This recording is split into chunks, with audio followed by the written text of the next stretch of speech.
Hello everyone, welcome to the show tonight with our very special guest Don Baker, and the team tonight is making a return after a month. Empty Without Brain, welcome back. Alright guys, good to see you all. So you've been recovering from the debate with Sean all this time, have you? Yeah, still recovering. Alright, and as always the Velociraptor Lundy. Greetings everybody. And directly above me, Kitch.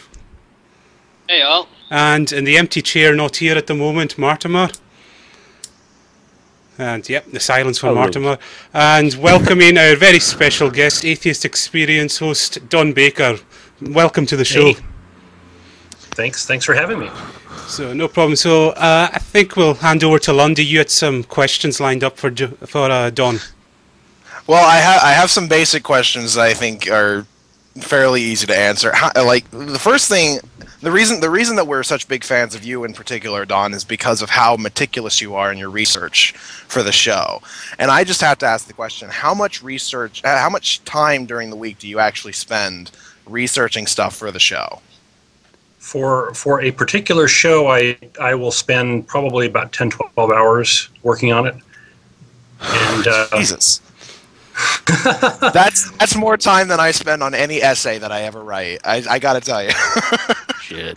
Well, I feel kind of guilty because what I should do is turn those show topics into essays or into articles because I've done all the work, but it's a little bit more work to kind of get it in kind of a linear form, have it presentable for have it edited up and all that. I should do that because I spent the time. I might as well reap the rewards in other areas too.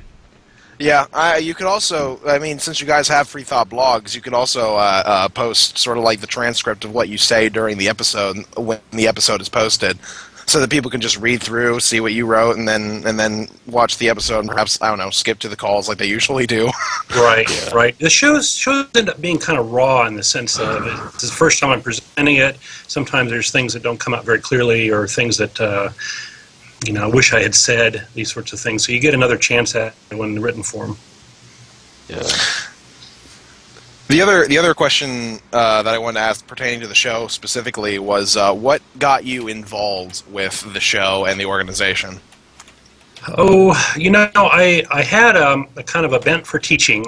I've taught at the university level as an adjunct for a couple of years, and I really enjoy that. And I'm kind of comfortable getting up in front of a crowd and speaking, and I did a number of lectures for the ACA in the early years where I first joined. I've probably done a total of 8 or so lectures by now, and so that kind of established me, I think, within that community as someone who had something to say. There's a lot of atheists out there who are becoming well versed in the arguments and these sorts of things, and there's a lot of folks out there with somebody to say. But anyway, so I did that, and then I got invited on actually by Martin as a guest on the TV show, and did that a bit, and then Martin at the time was a host with Ashley Perrion, and they were doing it every single week, and I think they were getting a little battle weary from doing it all the time and trying to make it fresh and these sorts of things. And so we adopted a new format where we'd have rotating co-hosts, and that worked out really well because it allowed people to rotate in, allowed our audience to hear different voices, different perspectives, different concerns, and so I became one of those folks, and I've been doing it since that time. Awesome. It's okay if I ask a question. Oh, sorry. Well, please do. Firstly, before we do, welcome Mortimer to the show. He just came back. Hey. Go ahead, Hey, all right, Mark. I was going to ask a question regarding what type of lectures do you actually conduct exactly, and which universities did you go to raise awareness about atheism and certain issues? Well, I have to say that I've never lectured in the university environment about atheism. I wish I had that forum. Yeah. I'm a computer scientist, so what I've done there is junior level theory of computation classes, which is kind of challenging stuff. But I think the skill is, how do you pull things together in a coherent way? With atheism, you're often making an argument, right? You're saying, well, this doesn't make sense, or I want to promote this view, and so it's a style of communication, style of lecturing that I enjoy. That's pretty cool. We do in the computer science, we do proofs, right, where you have to you state a proposition, you back it up, you have to cover all the cases, these sorts of things, and logical argument and arguing in atheism is very similar in a lot of ways. You can't have logical fallacies, you can't have false prepositions, or false premises, these sorts of things. So, no. Before we get into the, I'm sorry. Did anybody else have any other questions? Yeah. No, I was going to ask if you could give an example. Say for instance, if you were to talk to a creationist in the crowd who was going to ask him a question regarding his view, how would he answer it? What example you could give from his background in computer science? I thought would be interesting. Oh boy, computer science and atheism don't cross paths too much, but there is an interesting intersection, and that is. There's this whole idea in creationism of a designer, right? Yeah. And all this magical, wonderful stuff that is life, that is emerged out of, that is supposedly a designer's hand, right? That's one of the core ideas of creationism. Well, in computer science, there's a technique that was actually suggested years ago by Alan Turing. That said, why don't we evolve programs? Why don't we have computer programs with mutations and variations, and let them fight each other out, and we'll have a notion of a cost function or a function that says this is the value of the result, right? We're going to measure the results, and we'll do a natural selection thing and get rid of the ones that don't do well, and let the ones that do well multiply. And this area has become an area called genetic programming, and it's actually borne a lot of fruit in the sense that there are lots of problems that have been solved with it, and lots of patented results that have emerged out of it.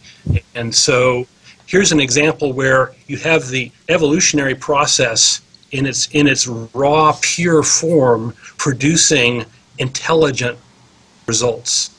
Right, and so here's a great example. Now, one of the big differences between that and real evolution is real evolution doesn't have a god with some sort of benefit function associated with right. In evolution, we have different species competing with each other for resources and these sorts of things, and there's no God-given way to decide yes or no this thing lives. But it is a very powerful way of demonstrating, hey, evolution works. It works not only for life, but it works for other things as well, and produces just amazing stuff. That's a good example. It's a good way to test, to explain to people who may have, a bit of a middle position. It's a good way to actually test it because you can actually see the result from the actual process. Whereas, as you mentioned, creationism just creates quite a mystery behind it. They can't explain it. For example, in my debate with Sean, he kept making premises. I challenged him to actually explain it, but he couldn't. For example, he kept saying that God existed outside the universe, and I kept saying, how do you know? Have you been outside the universe? He kept making bullshit up, and I was like, what the hell are you talking about? How do you know? Pleading. Special pleading. God. I think God he claimed have to have a creator. Yeah, he just kept saying, Sorry, I'll be ranting for about 10 minutes now. And sorry guys, ignore me for the minute. But I really do. I admire the work you're doing. Good man, and really good example. I gave an example of the prisoner's dilemma to Sean to test the mechanism that I proposed. And for example, are you familiar with the game Prisoner's Dilemma? I'm familiar with the Prisoner's Dilemma. How did you spin it in this way? Well, which one? Because there's a lot of Prisoner's Dilemmas. All Are you right. talking Well, about the game theory one? what I mentioned to him, right? The two players have two options: to cooperate or defect. Cooperate. If both players would cooperate, they get a grand total of 6, and each would get three points from the result. However, if one person would defect and the other person would to cooperate, the person who chose the option of defect would get 4 points, whereas the other player would get 1 point. However, if both players were to choose defect after that turn, they would only get 2 points each and a grand total of 4. I suggested my mechanism would explain, if with everyone cooperating and promoting equality, human rights, and they would get a grand total of 6 because they'd both be cooperating. With the Christian mechanism he proposed, it would be a defect against cooperate if the other player would only choose cooperate. So it would only create a win-lose system. Whereas my mechanism I proposed would create a win-win system, which was the reason why I felt I created a far more coherent and sound system by comparison, and why I explained secularism as a proposal for society would be far better by comparison. Well, So, here's yeah, the interesting thing about that. See, what you're talking about here is game theory, and one of the interesting things about game theory is that it's actually considered more rational to defect in that situation because you can get more stuff. If you defect, you're going to go free. You're not going to go to jail at all. And what is the rational decision in this case is to do that which is most likely to give you what you want, which is the most amount of freedom, which would be not going to jail. So it would be more rational to defect, regardless of the consequences. Even if the consequences, if you defect and he defects, then you're both going to jail forever. Regardless, at the very least, if you defect, then you have that chance of going completely free. So that's one of the strange things about game theory, that it actually supports defection. Yeah, and I have a couple of comments. One is there's a very good article in this month's Scientific American about the evolution of cooperation and talks about the game theory and these sorts of things. But I wanted to make another point is that if you're arguing with theists about this sort of game theoretical ideas, even if you take it out of the abstract, game theory ideas, they're sort of playing a different game than we are, right? They think that our lives here on this planet is just a very small part of the whole equation, right? And the big event is the afterlife. And in a sense, that's sort of an infinite thing, right? They get an infinite reward or an infinite punishment. And those infinites just screw up all of the calculations that you might do, all of the reasoning that you might do in order to make decisions for this life, right? Yeah. So that's I think something that where you're sort of working cross purposes with those folks unless you're addressing those sorts of issues. Yeah, I guess the title of the debate was how to create a current, productive, and moral society. So the point of the debate was to focus more on the actual current situation of society rather than the afterwards. So that's what I was trying to get Sean's attention on, but he kept making premises and I could hardly keep up with some of the bullshit he was spraying. It was unbelievable. From what I remember of the debate, it was mainly considering whether, regardless of whether or not Christianity is true, if everybody were a Christian, would society be better than if everybody simply lived secular lives? That was mainly the argument being made. And I think in general, that's not an extremely productive argument, and I'm not criticizing you, Empty, but... No, what I meant by it, right? No, if the government was secular, praised everyone's values and religions, and I don't mind a person being religious, as long as they don't impose their way of life above mine and everyone else's. I don't mind if a person is, religious or whatever. It's their own personal decision. However, what I felt was that we needed to prioritize our goals and use our resources correctly and to attack and solve the problems. And if we were all to cooperate with that mechanism and to help everyone, it would solve problems. And my focus was on how to govern a society who were diverse and promote everyone who was a minority, and that part of secularism. So it promotes everyone, not just one particular group. But then that's the problem, because he wouldn't care about how to run a society. He would be more interested in running a society that gets as many people saved as possible or something like that. Right. He's not very focused on making this life that we know we have good, because he's fully convinced that there's another life that we need to be focusing on. Yeah. And secular morality has, I think, a kind of a premise of equality, right? And in Christianity, there's not this notion, right? You're either your God is certainly unequal to everybody, and those that are sucking up to God are kind of on a different plane as far as they're concerned.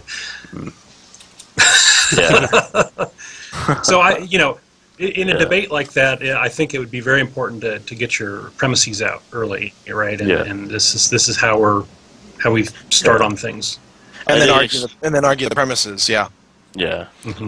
I did explain equality and human rights and how they how they promote everyone to cooperate and everything, but he just completely ignored it, which I found really his ignorance is insufferable. Like, he asked, why would a society's destruction be better than its survival? I'm like, what the hell's the point of that question? The point of the debate is to get everyone to be productive and moral rather than just kill everyone and be done with it. That's retarded, I thought. Oh God, it turned less, and I know this happens to Matt too, because I've watched a couple of his debates, that the debate stops being about the actual subject and more just about whether or not atheists can be rationally moral.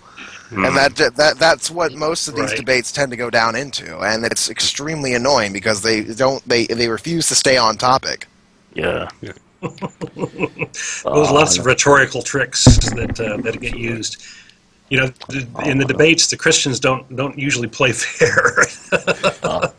What I didn't like on the Magic Sandwich show in particular was with when Concordance asked Saeed a question.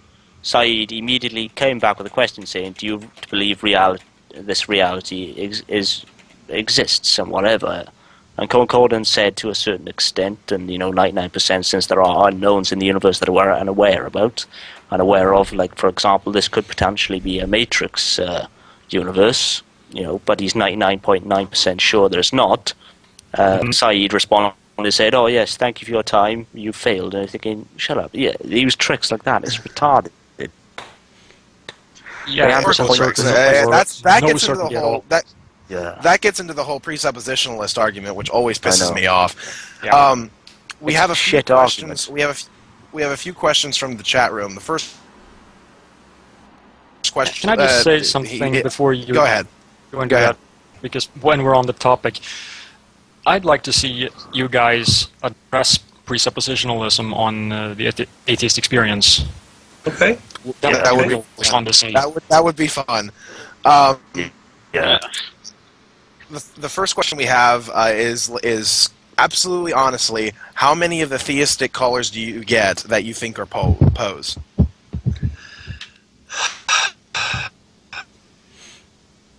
5%, something like that. All right. 5%. I would guess around 5%. We do get a fair number of them. I'm not terribly concerned about it as long as we have a good question out of it. We used to have a kid that would call in and use different voices, and it was kind of a teenage humor for him to pose these weird questions to call in, and he'd make videos of these and try to sell them or whatever, right? But at the end of the day, he was at the end of the day, he was asking pretty decent questions, and so it worked out. I don't like pose. I don't like folks trying to be clever and these sorts of things. I don't think it really helps. And there's a lot of folks that are excited by the fact that here's a live call-in show. I have a telephone. Why don't we have fun here? Get a fair time. As long as they're good. Oops. Questions. I'm Reading sound problems. Yeah. Crap. Good old Skype. Yep. Well, it's sorted itself out. But the next question was from QP Strafe, and it's, how do you defend yourself against someone who is way more versed in biblical history than you are? Well, you know, if you're arguing the Bible, you've conceded a lot of you've ceded a lot of ground already, right? You're better off starting with the premise of, you know, show me that the Bible's true, or why should I pay any attention to it, right? There's all sorts of old books out there that you know, have some wisdom in them or whatever, but this divine authorship is a big assumption. So yes, there are lots of folks out there that have a lot of biblical knowledge, and in some ways, I don't know, it's not that relevant necessarily. As you know, if you've cornered yourself and let yourself argue about the Bible, then there's all sorts of interpretations and stuff. It's kind of a morass, right? Because everybody's got a different interpretation, and there's a lot of claimed biblical experts out there that are just towing the party line. And you know, fortunately on our side, I think we have a lot of good biblical experts who you know, are really sort of exposing some of the problems and issues with that, and archaeologists and these sorts of things. So there is good stuff out there, but you know, it's almost an expertise unto itself, and so.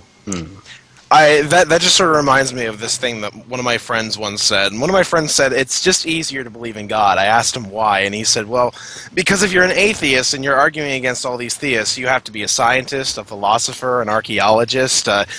You have to know all these different things in order to be able to effectively argue. Well, yeah, there's a bunch of different kinds of atheists, right? We're all born atheists, right? We all don't believe. But you know, I think we aspire to be atheists who have reasons, or have at least considered it, at least tried to understand the claims and rejected them, not for good reasons, right? That's the type of atheism I think we aspire to, and it is work. It is a lot of work.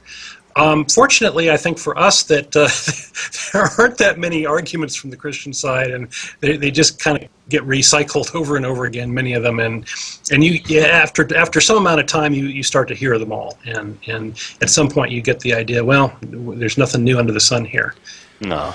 Okay, another question from J. Klein 17. Have you ever had to put the smackdown on Matt Dillahunty? Have I ever had to do what? I'm sorry. Put the smackdown on Matt Dillahunty. Like, has he ever gone out of line and you just had to say, "Look, you need to settle the hell down"? Yeah, we had a caller by the name of Matt Slick who.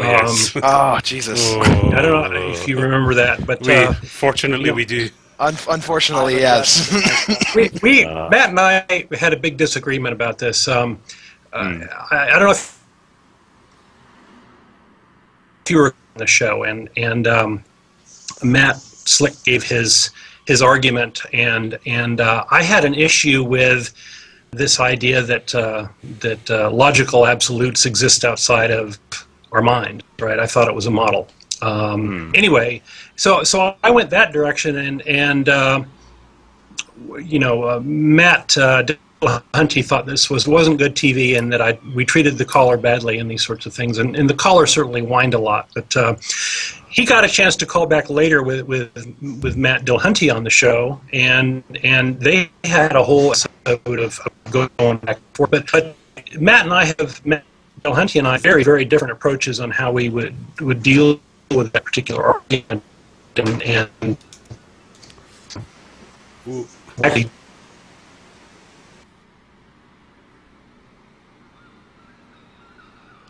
I think I've lost everyone, I think.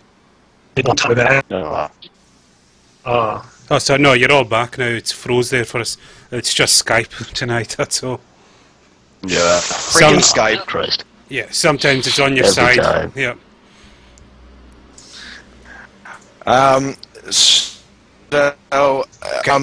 What is exactly the different approach and Matt's approach? Are they mutually exclusive, or? My approach and Matt's approach? You know, Matt, you mean on this argument? Yeah, on this argument. Oh, okay.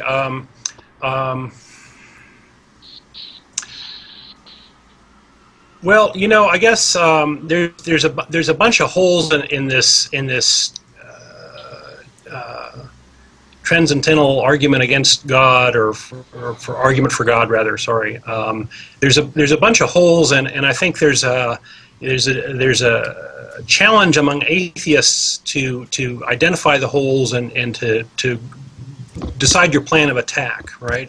One of the things with this argument is, I think it just comes across as very highfalutin and very esoteric, and it's very easy to get sort of overwhelmed by it. And Matt's approach, I think, is that there are such things as logical absolutes, but I'm having trouble even arguing his case. But my argument with Matt really was about the universe is not about logic. The universe is about matter and energy and these sorts of things, and logic is something we sort of put on it. Take for example, even in Matt Slick's tag argument, he's talking about clouds, and he's talking about various things that are very fuzzy, right? Clouds are not discrete things, and so it begs the question of, well, if you take an atom away from a cloud, is it still the same cloud, right? And if it is, then you can do that indefinitely and eventually not have a cloud, right? What about the muons traveling from the sun to the Earth? They actually change, right? They change from pi muons or something to tau muons, something like that. There's the same particle in one sense, but they're a different particle in another sense, right? So this notion of the properties we would ascribe to things in an argument in order to get truth values are for a human construct, right? They're the way we reason about things. And so, my big thing is the formal logic is a model that humans have invented and perfected over time, and from it we can create things like soundness and these sorts of things that we want to have in a logical argument. And so that's kind of where I'm coming from on that. And these logical absolutes actually break down into definitions or other things. Anyway, either definitions or axioms. Right. Exactly. So there's to be honest, I think you and Matt, you really do have the same exact argument. I think you just approach it differently. Because I think Matt's whole thing is the exact same thing. The logic is just a tool that we use to describe the universe. That it's not something that you can call the logical absolutes transcendental if you want, but all that means is that a rock is still a rock when when there's no minds to explain what a rock is. And I think you're pretty much saying the same thing. Like, sure, things are still things even if we're not there, but they're only the laws themselves are only laws when we make them laws, when we talk about them. Right. Yeah. So this stuff doesn't make very good TV because it's awfully esoteric. It's extremely philosophical, and a lot of people. I think that's exactly you spoke earlier. You said exactly how I feel about the tag argument. It's not at all an argument that is used to convince people. It's not an argument that's used to persuade anyone. It's just an argument that people use to win debates, because that's the structure of it, is that they use the argument in order to just confuse you. That's the only point of the argument. Yeah, if you can't dazzle them with brilliance, baffle them with bullshit. If tag doesn't work, move on to modal logic. Yeah. I think there was the hell out of everybody. Yeah, there was another question. I think it's someone just playing Christian's advocate. Is there compelling non-biblical evidence that points towards Jesus' divinity? Well, obviously not, or else we would be compelled to believe. Yeah. I don't There'd be think nothing so. in question, wouldn't there? lots of claims out there, but I don't think any of them have any backing. No. No. Unless you count like people who see signs or some stupid shit like that. Well, right. yeah, but that's necessarily firsthand. That wouldn't be convincing. His mom appeared in my toast, you know. I can see Jesus in a dog's anus, right? It looks like it. I was going to ask Don, were you always an atheist, or were you brought up in a religious household? I've never really heard your deconversion, or if there was one. Well, I kind of came from the midpoint, I think. I grew up in a home where my mother was a twice-a-year Protestant, and we went to church on Christmas and Easter, and not much else. I remember as a kid when my grandfather died, her father, you know, she was trying to explain to me as a 7-year-old that he went to heaven, and it's like, wow, that sounds interesting. How does that work? And let me see, you know, sort of. I guess I had a little bit of a skeptical bent then, and that I never got a really good answer to those questions, of course. But I think for me, I kind of floated along through high school and such. But when I got to college, I came out as a gay man, and I was just kind of shocked at how antagonistic the world was between Christians and the gays, especially at the college level. And there's a lot of Christian groups on campus that were kind of antagonistic towards gays, and you know, it was really sort of the beginning of a mystery to me, in the sense that, okay, here are these people who are genuinely decent people. They're you know, they're in a decent college. They're reasonably sharp people, and how can they be so wrong on this issue? And you know, is there any merit to what they're saying and these sorts of things? And I never really sort of understood the hate there, or the discomfort among Christians with gays, and it's taken me a long time to figure it out. I can tell you all about it, but anyway, so that, I think, got me on the bent of, what is this Christianity stuff? Is there anything to it? And gosh, isn't it powerful? Doesn't it exert a big force on the world as far as influencing people's beliefs and people's behaviors and these sorts of things? And the more I learned about Christianity, the less sense it made. So over time, I decided, hey, this thing is bad news. I better start fighting against it.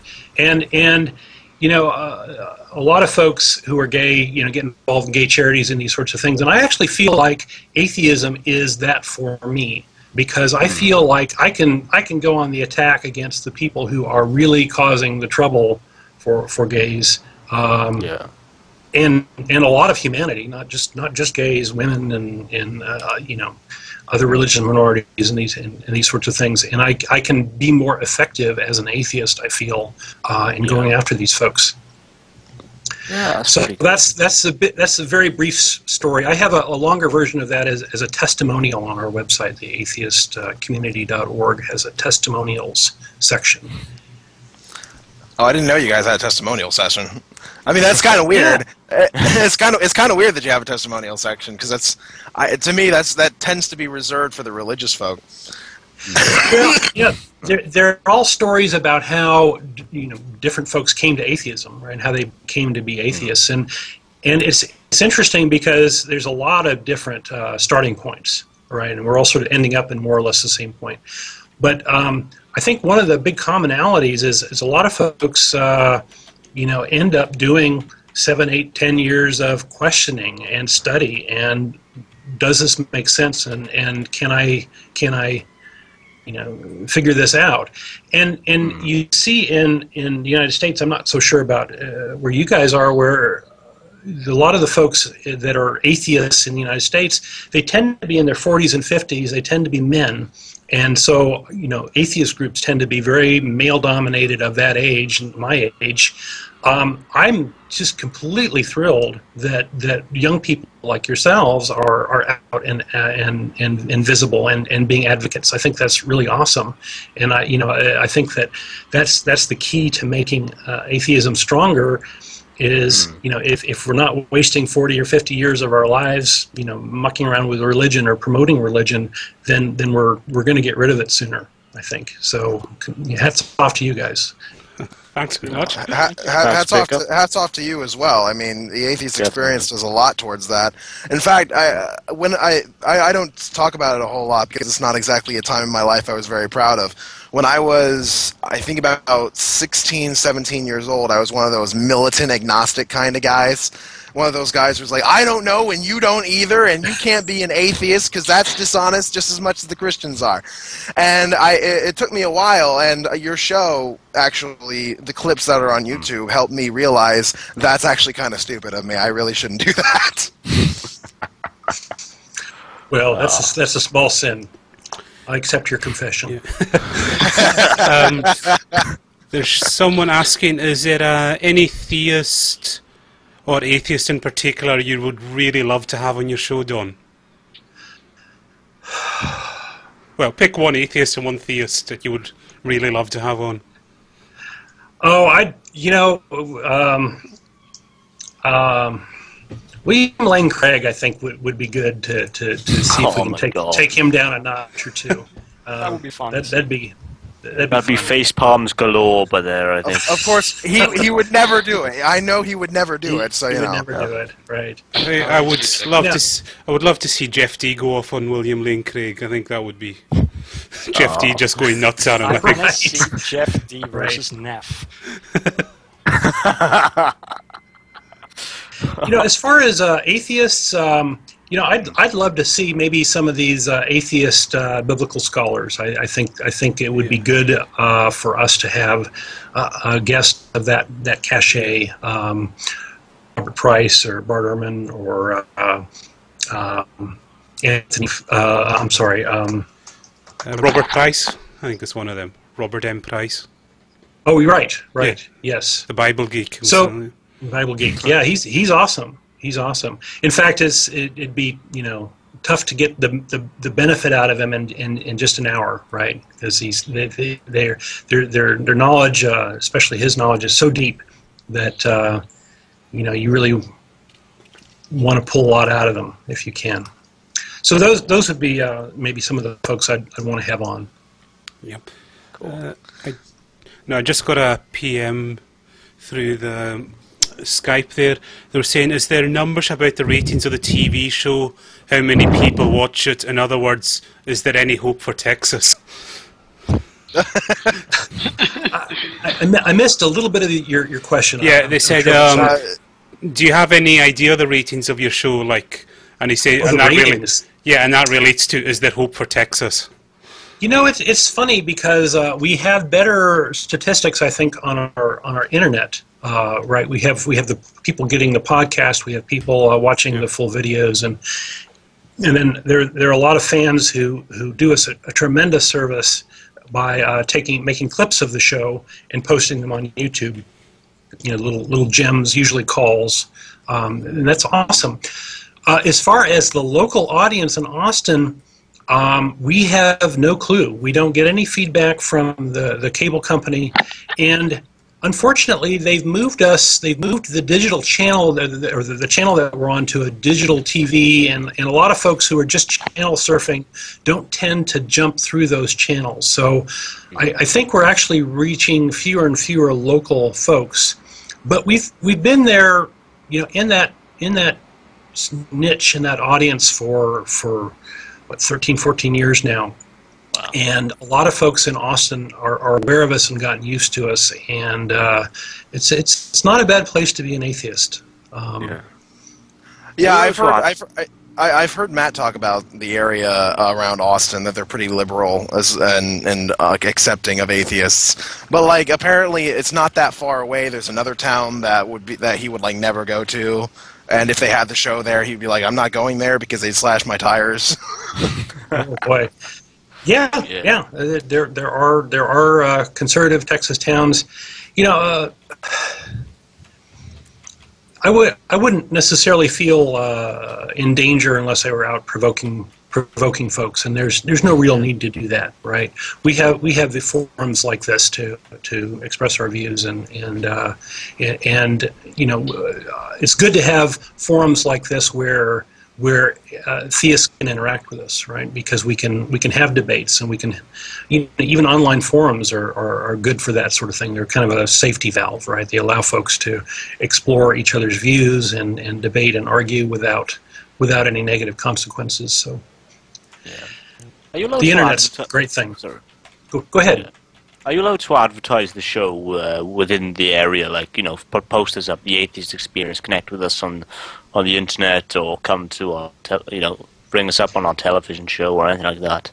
Yes, but we're a nonprofit organization, so we don't have much money to do that. We do have restrictions in the studio of being able to use the show as a means of promoting things. So there's these sort of odd restrictions where we can't, for example, talk about events where there's we can't talk about the money involved in an event. We can talk about, hey, there is this event coming, and hey, you can come down and do this, but we can't say, hey, it's gonna cost you $10 or whatever to get in. There's the thing where you can't advertise your restaurant that you go to. Yeah, that's a fairly new thing. Yeah, I don't know. This studio seems to change their rules pretty regularly, and I don't know why. But maybe they feel like they have to justify their pay or something. I don't know. But yeah, they did start that recently, and so I think they're trying to crack down on folks that are using their television show as a means of promoting often their church. So for us, it's a small sacrifice, but for them, it's a bigger one. So I'm not terribly upset with it. There's three. Go ahead. I'm sorry. If you want to go ahead and continue, it's not I important. was just going to say there's three channels, and a couple of them are just loaded with religious shows, and so we're kind of a little candle in the dark there. You're the atheist meat in the giant Christian sandwich. There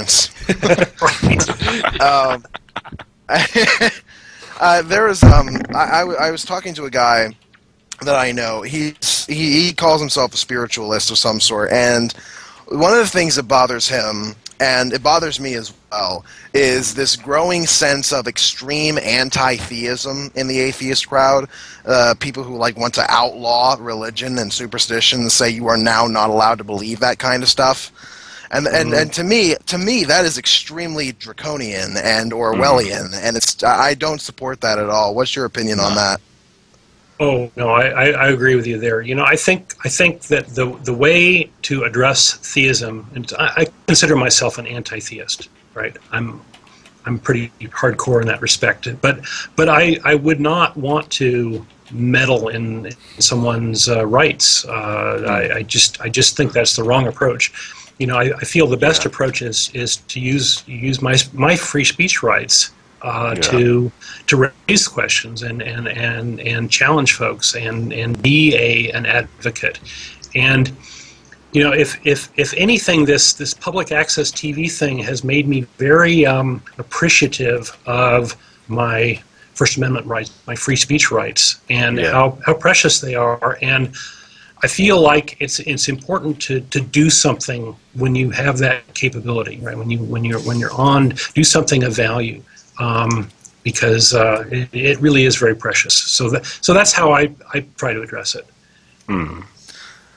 I think that's harmless, right? I'm not harming anybody. Definitely. So somebody said that they'd support anti-indoctrination, but the thing is, indoctrination is such a very poorly defined word for me, because what it means for me is just to bring someone up to believe something, and you can bring someone up to believe something that's true, or bring someone up to believe something that's not true.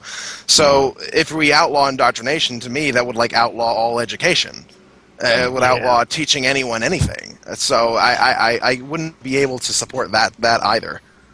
Yeah, with kids it's tough because you don't want to be meddling with people's families yet. you do want to protect kids from abuse, and that line, it's a gray area, right? Yeah. Mhm. So, Yeah.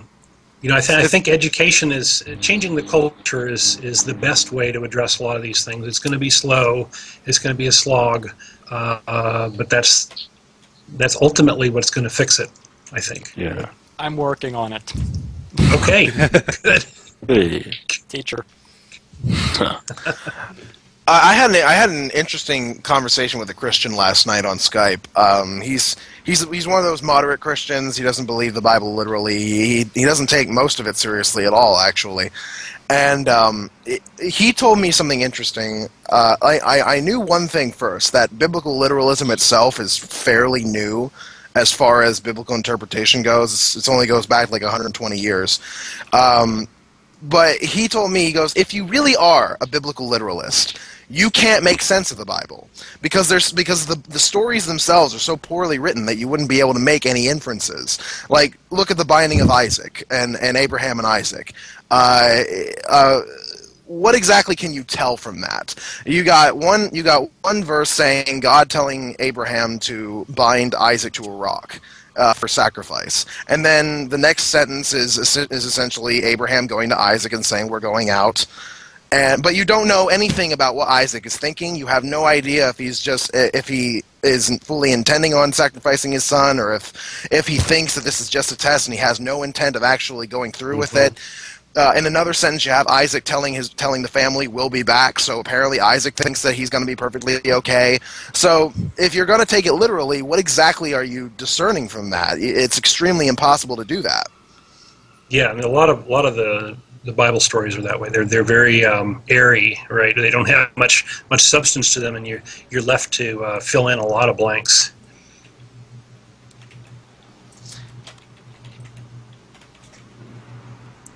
I had other questions here from another guy who messaged me. I think, yeah, he wanted to ask your favorite caller.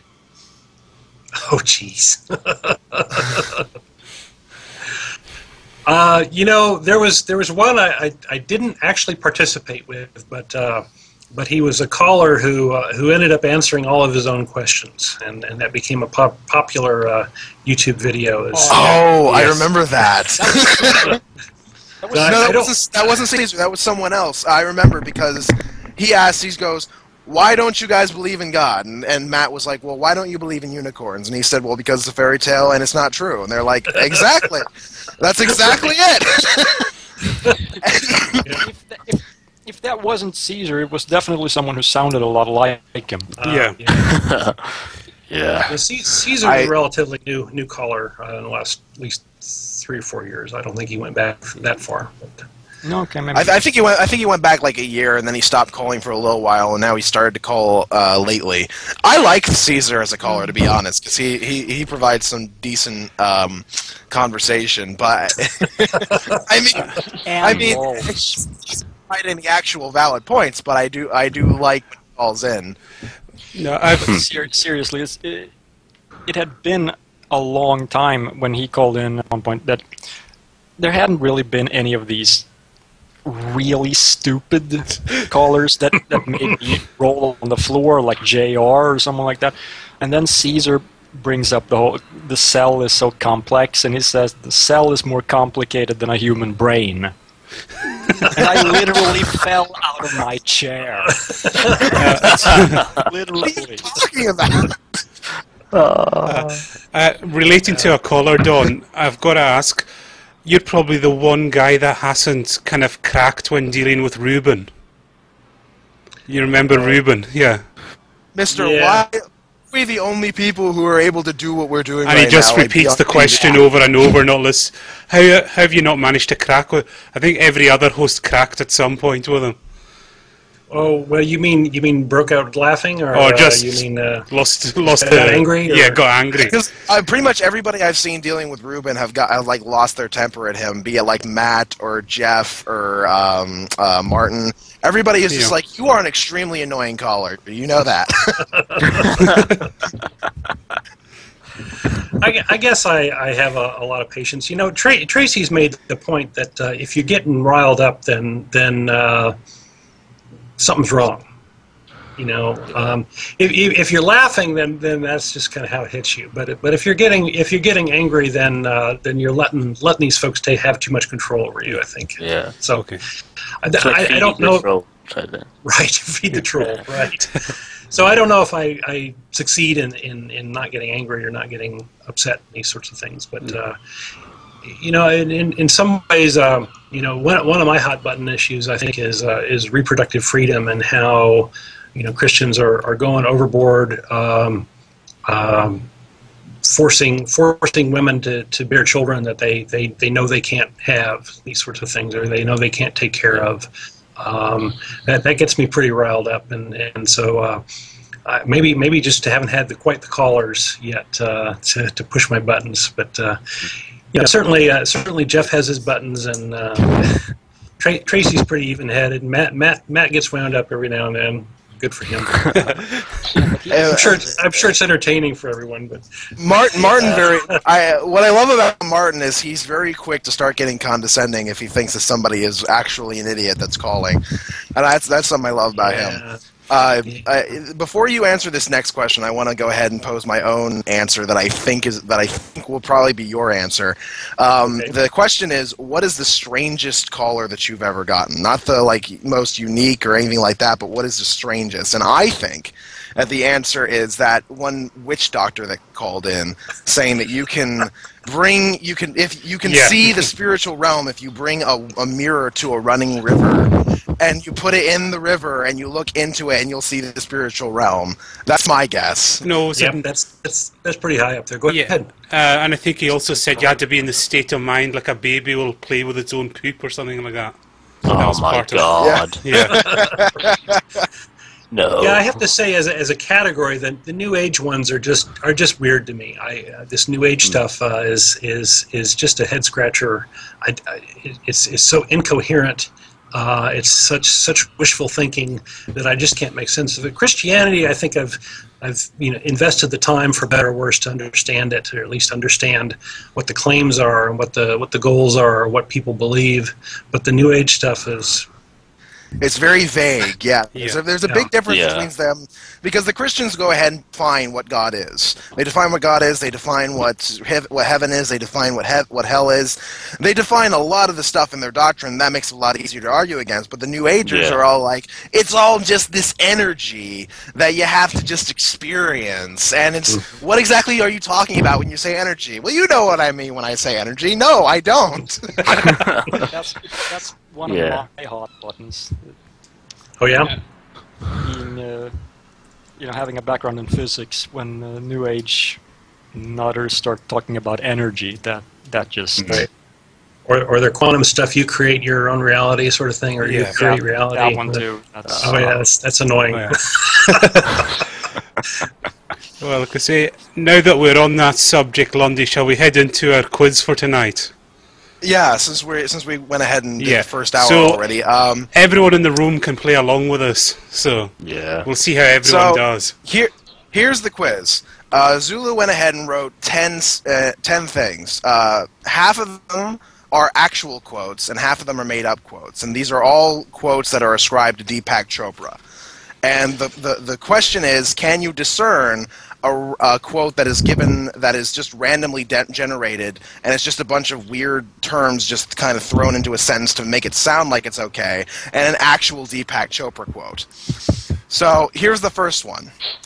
You must find the place inside yourself where nothing is impossible. So I vote that's Deepak Chopra.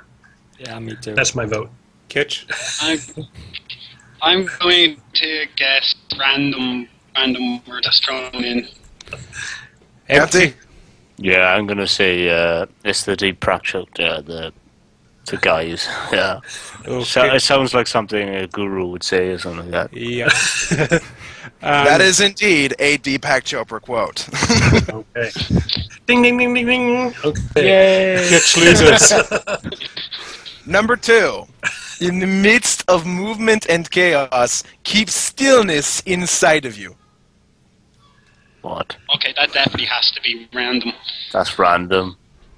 Has to be. That doesn't make sense at all. No. I'm going to go with Deepak Chopra on that one. Yeah, me too, actually. It doesn't make any sense, so it's probably true. It is indeed a Deepak Chopra quote. Okay. What? Oh dear God. Okay. I've lost Whatever hope in all he was on, humanity. This is great wisdom now. Watch Yeah. out. He would defend the hell out of these quotes. Turns out they're all from the guy now. So. Number 3. The universe is rooted in your own chaos. What are we thinking about that one? No, I'm going to say that's I've been fake. wrong the last 2 times, so I'm actually. I have to get this one. I'm gonna go with. Screw it. I can't be wrong 3 times in a row. Random. Random. Don, you're going with random? That is indeed a random quote. Yeah. Okay. Yes. Points. What did you guess, Kitch? I'm just making the scores here. Random. Yeah, right. I think it was consensus on random on that Yeah. one. Yeah. Number 4. Emotional intelligence embraces descriptions of knowledge. Random. I'm gonna guess that's an actual quote. Actual quote. Marty, Yeah, no, I think that's real. you think that's real? Okay, Don was the only one who got that one right. That is a random quote. He's got the wall right so far. You must have seen. Watch out. Watch out. He is the Deepak Chopra guru, I tell you what. He's just too silly. Number Go ahead. 5. Number 5. Perceptual reality reflects the nervous system of the one who perceives not what it is. That's real. That's. I don't know. I don't. I think that's a well-constructed random one. Yeah, random. Hats off to whoever came up with that one. I'm going with Baker on this one. Random. Yeah, I think that is random. Sounded it. Alright, that is an actual Deepak Chopra quote. Oh! That is completely real. Say it again. Just to confuse us all. Perceptual reality reflects the nervous system of the one who perceives not what it is. That is a real... Perceives not what it is. Yeah. No idea. I have no idea what that means. Somebody please tell me what he was on. Thing. You got me on that one. Has he been smoking weed or something? He's been on something. I don't don't know. think he- I'll have what he's having. I don't think he's ever stopped smoking weed, to be honest.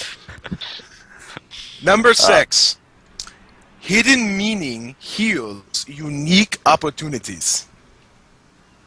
Actual quote. That sounds quite deep. So, actual meaning. That's just complete bullshit anyway. So I'm just. Yeah, it's actual quote. Kitch? You're gonna go with Bullshit. I think it's bullshit, but it's an actual quote. Yeah, I think it's random. I think okay. it's bullshit, but not out of the actual man. So, Yeah, Marty's going with random. Don, are you saying random or? No, I think it's a real quote. Real You think quote. it's- okay, it is a false quote. It is a made-up random quote. Though, again, it sounds exactly like something he would fucking say. It does. Number 7. Our consciousness is inherent in positive potentiality. Real. Real. Real. Everybody's going with real on that one? Real. I'm gonna. Alright, that is a made-up quote. That is perfect. What? We're all wrong on that one. Damn it. Who's winning? It's actually very close. There's one, but it's Don followed by Marty right now. And Kitch and Empty are just lagging way behind. Shit. I don't want to get into these minds of these people.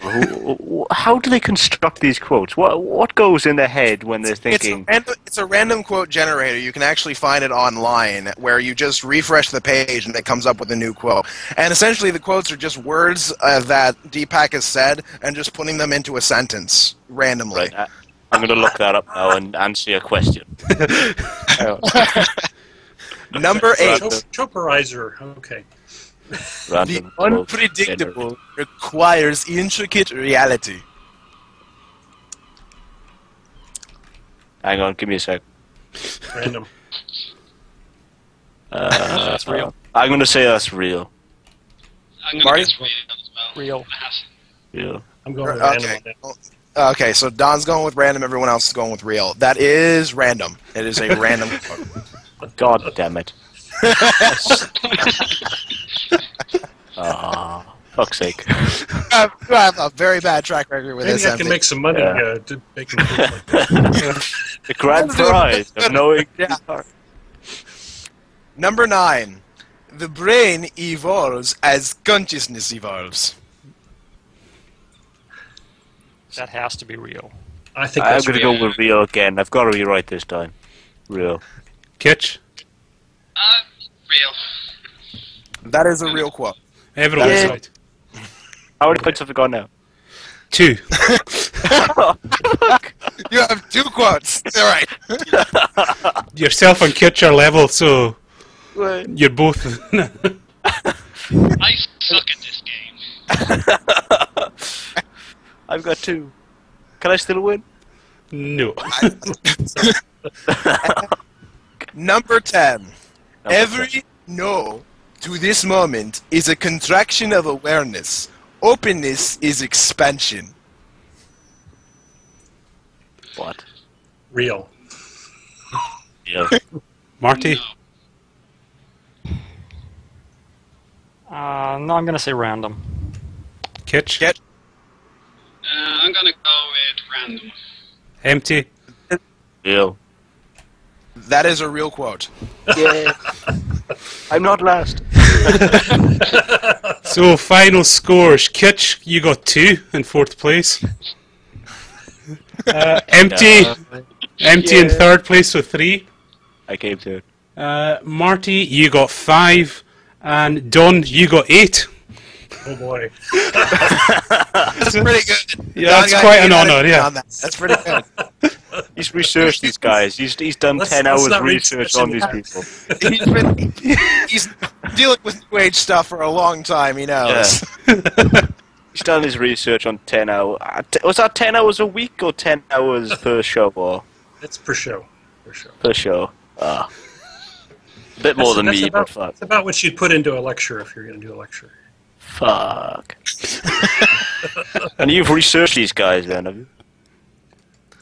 Oh, well, when I do a topic, I try to. Yeah, I tried. You know, what's frustrating is when I do a topic, it's very rare that we get people that want to talk about the topic. Right? They they want to. You know, we have random callers, which is just fine. But you know, I for many years I thought, oh, you know, I'll certainly have some good theist callers, you know, wanting to challenge me on this, but that rarely happens. So I don't know what that is. Maybe they're afraid or something. But Have you guys? This is a weird quote. This is a weird question, but it's possible that this has happened. But on the blog, on the show, anything, have you guys ever been contacted by someone who claims to be a cultist of Cthulhu? no. You've never had that. Because at the very least, I would think that's a good Poe thing. We have a lot of folks that play around with that, right? But I don't think anybody's ever been serious about it. You know. Okay. It's good tongue-in-cheek stuff, right? Yeah, it's a good trolling topic. Have you guys heard the wonderful gospel of Cthulhu? Yeah, there's a Jack Chick-like tract out there with Cthulhu, right? You know about Chick tracts, right? It's those little quotes that are supposed to convince you that Christians usually hand out, right? Well, no, they're actually there's a minister by the name of Jack Chick who publishes these things, Chick, yeah, that's his last name. He publishes these things. They're little tiny comic books that have a religious theme or whatever, and they're usually pretty laughable. Matt was talking about one a while ago where Bad Bart, the sheriff or the bad guy in town, was robbing banks and all these things, and eventually he found God and went to heaven. But the sheriff who was chasing him fell and killed himself and went to hell because he never confessed to Christ. And so it was just the moral lesson of that particular one was you better believe because nothing else matters. Or they're often blaming pornography on a kid being gay or something like that, right? There's a parody. There's a parody one of about Cthulhu, and it's worth looking at, right? The gist of that one is you want to be eaten first because hanging around watching the games. So you want to go and get eaten by the Cthulhu first. You don't want to go insane. Don't want to become a servant of Cthulhu. You want to be eaten. Right. Jesus. Oh my God. So it's a pretty good parody if you've ever seen these. But if you search online, you can find all this stuff, and it's funny enough and strange enough that it's worth looking at. It's like Poe's Law, right? Just an update for our European followers. The match between Spain and Italy in the final, Spain have scored. Hey. Kitch is a huge fan of football. So very good. Awesome. Love Spain. Who scored? Did Xavi score? Torres score? Who scored? Kitch? I don't know. I just had a look at it, but it's 1-0. Which is good. Which is bad news for me because half of my lab coming in tomorrow is Italian. Or actually, most of my lab is Italian. Yeah. Whatever. I'm not a huge fan of it myself. I have another silly question, but I mean it's kind of serious when you really get into the details of it. The Jedi religion.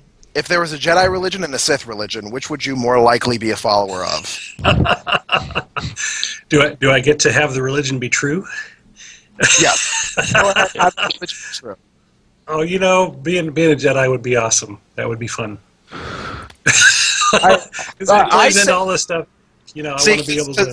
Because I say Sith because Sith gets all the same special powers as a Jedi, and I think they also get to shoot lightning out of their hands, which I think would be pretty boss.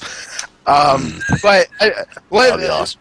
The more serious part of this question is that the Jedi Order, when you like are a Star Wars fan like myself and others. They're very cold and logical and reasoning, and they reject all emotion. And you're not allowed to be passionate at all. You're not allowed to have any sort of like big beliefs that act on. Too many restrictions, right? Too many restrictions. It's loosely based on Taoism, which has a teaching that is supposed to you're supposed to restrain yourself.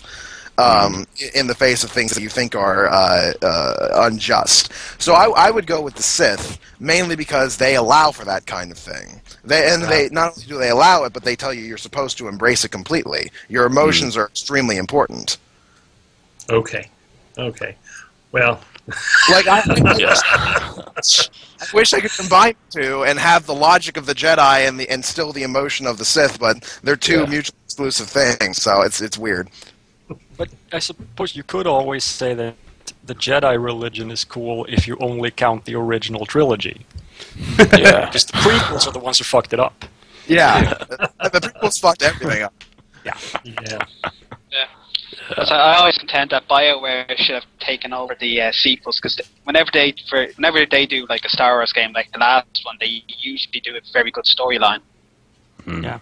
Yeah, they're pretty good. I love BioWare stuff, but I don't want to get this into a gaming thing. Yeah. Because there's a lot of people who would be like, I'm so disinterested in that. So, fuck it. Yeah. If we don't have other questions, I brought up something else in my browser here. 300 proofs of God's existence. Okay.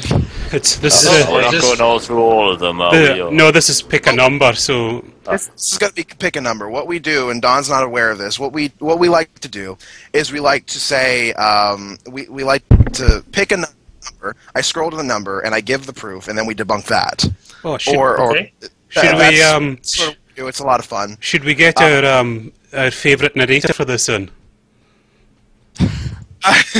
Because it's worth just hearing for her narration voice. Go on, we gotta get her on. Yeah, I'll just check Yeah. if she wants to come Get in. her on. Get Womble on, Womble. I'll give... I think there's another question while we're waiting. Yeah. But who stands to suffer most if the Roman gods are real?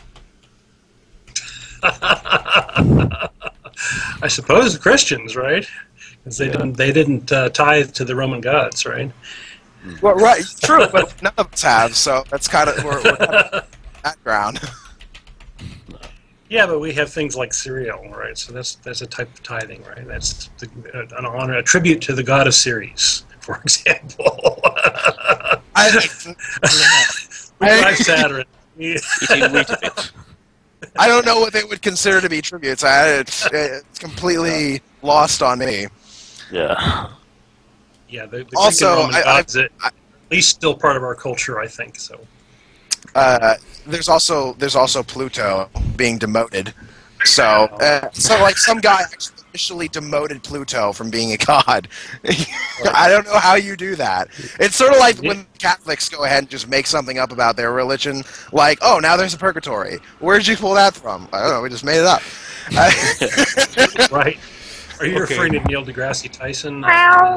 No, not Hey, Wombo. the Roman god. Okay, I think Don can pick the first number. I'll go ahead. I'm ready. I'll go ahead and give Womble the. Yeah, copy paste it then. So pick a number. Is it 1 to 300, Lundy? Yes.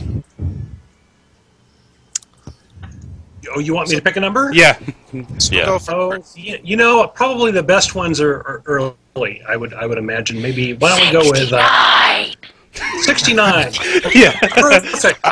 Perfect. Okay, we're just.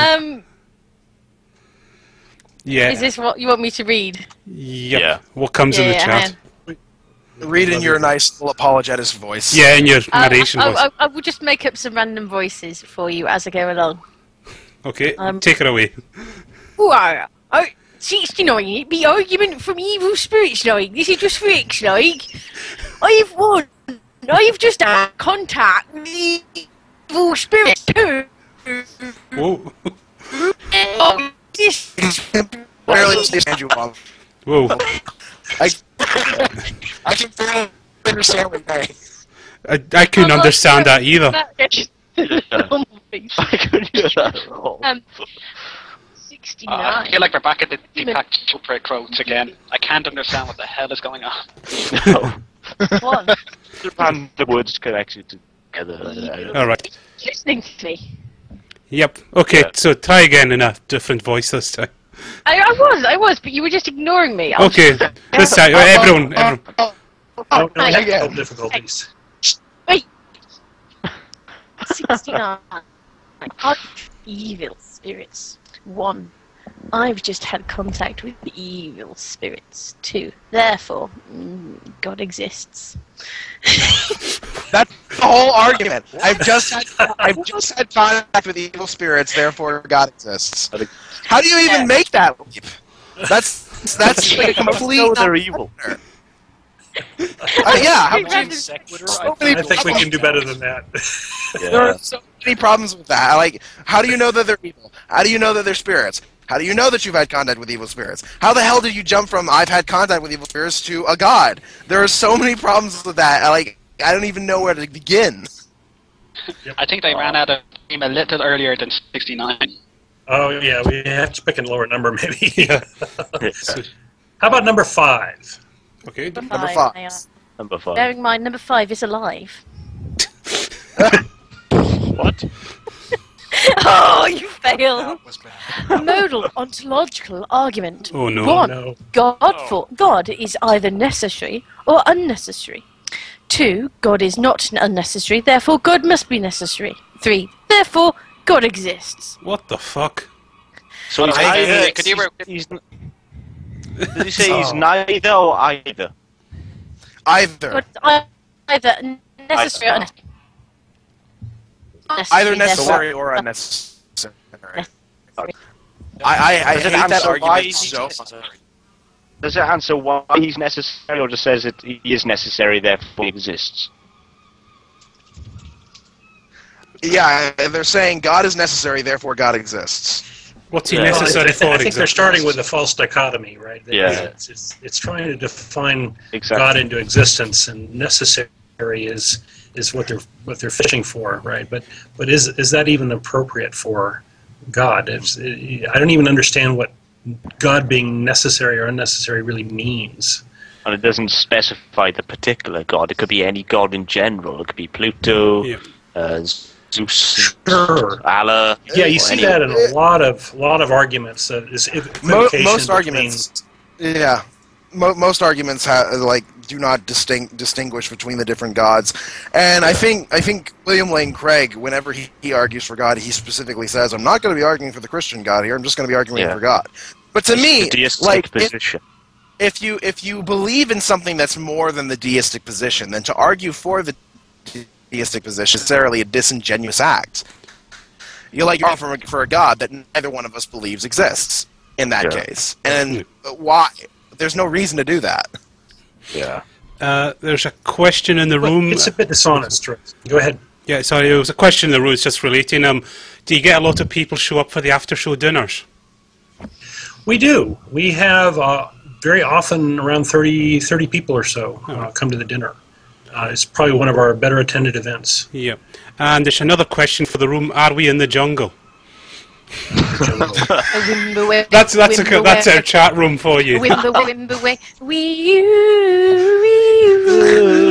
you, bum way. So stop now. Yeah. Yeah, it's top. Someone in the room wanted number 9, Lundy. Okay, I'll give Number 9. We'll go to number 9. 9 then. Moral argument 1. Person X is Person X, a well-known atheist, was morally inferior to the rest of us. Therefore, God exists. What?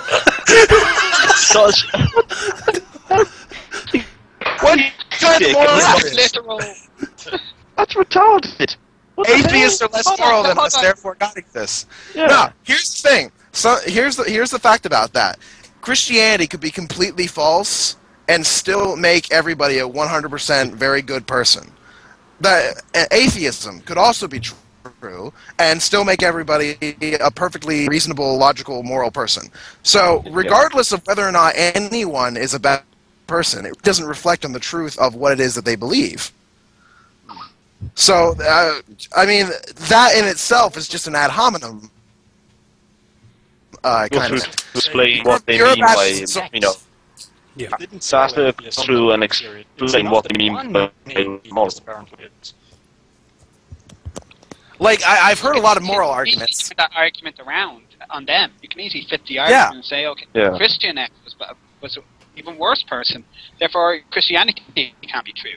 It's not. Yeah. It's not logical. At least Yeah, but we would have to get into an argument over, well, like what is good and what is bad, what we consider to be morally inferior. And any Christian, and I know from experience, could easily just say, well, being Christians, we're automatically more moral than you because we follow God's laws, and those are more moral than anything that you could possibly come up with. So even if you find like a Christian who was a tax evader like Kent Hovind, or a Christian who was a complete hypocrite like what the hell was that guy's name? Ted Haggard. Ted Haggard. Yes, Ted Haggard. Or a Christian who blamed people who were not responsible for a complete disaster like Jerry Falwell. You could find these people, and the Christian would say, yes, but they're Christians, so automatically they're more right than you are. Yeah. And there would be, at this point, we just tautologically say that Christians are just better, and that doesn't help anyone in the conversation at all. It's a non-starter from the very beginning. Yeah, Christians tend to give each other a pass, but if Christians do say that they have this God on their side, then it begs the question of how is it that Christians can make big mistakes, right? How they can, in aggregate, make the wrong choice, right? For example, the Cthulhu for centuries and centuries. How could you possibly have the wrong answer if you're communicating with the author of morality, right? You're supposedly getting direct orders from this God, and so I think that that we should be holding Christians to a higher standard if they claim to have this God, right? They shouldn't be making any mistake.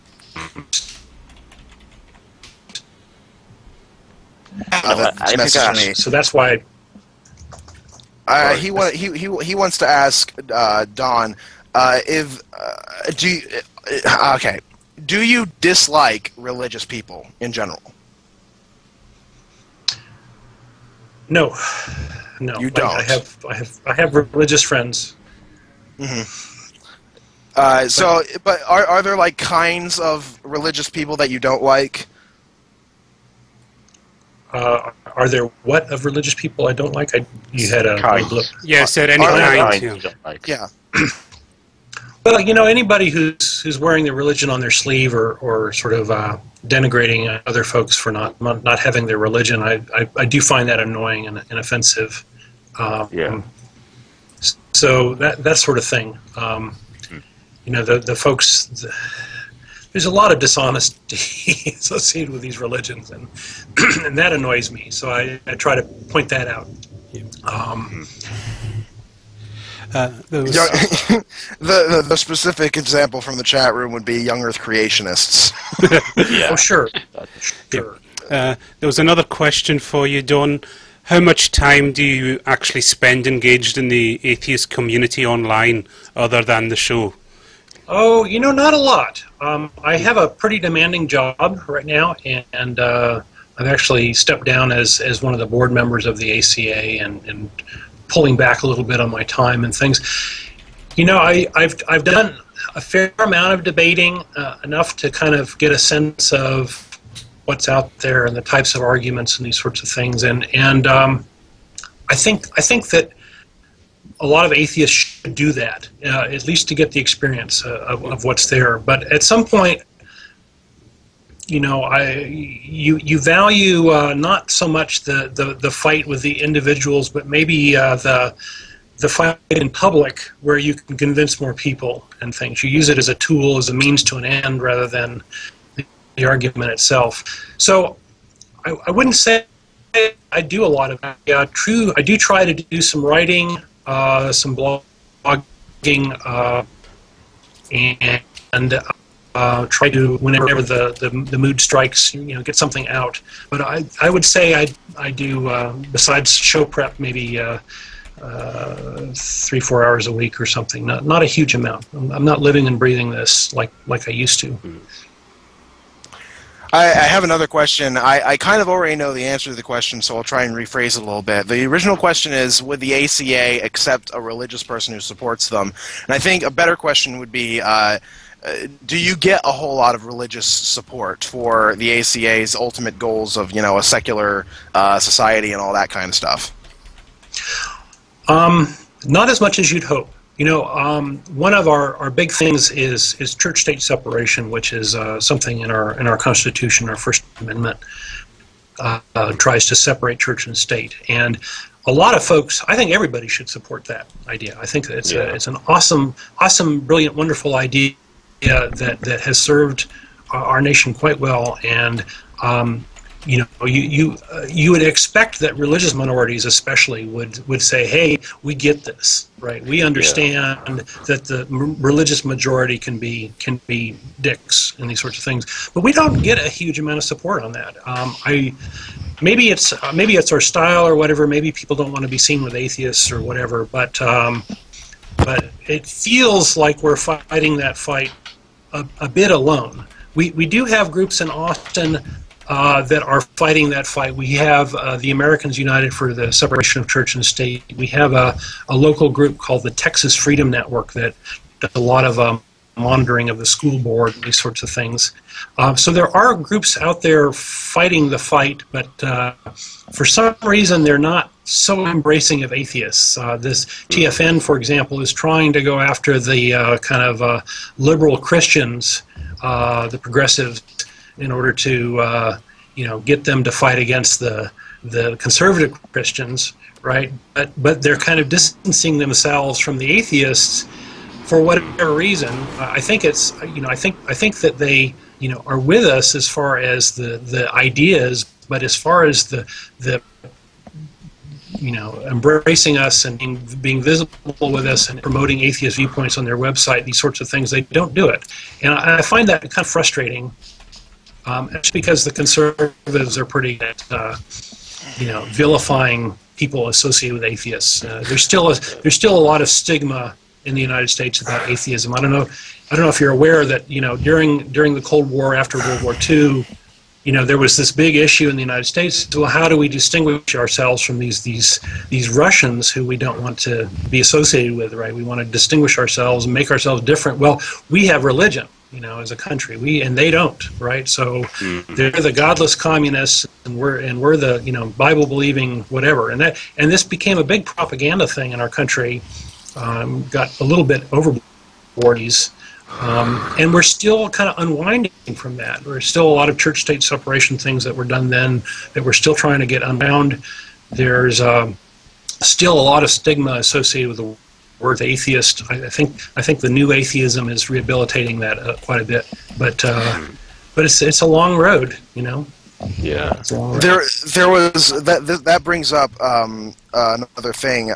There was a case in Indonesia lately. Alexander On just went on Facebook, asked for evidence of God, got arrested for 2.5 years. Wow. To me, that's insane, because Indonesia is generally considered one of the more moderate Muslim countries.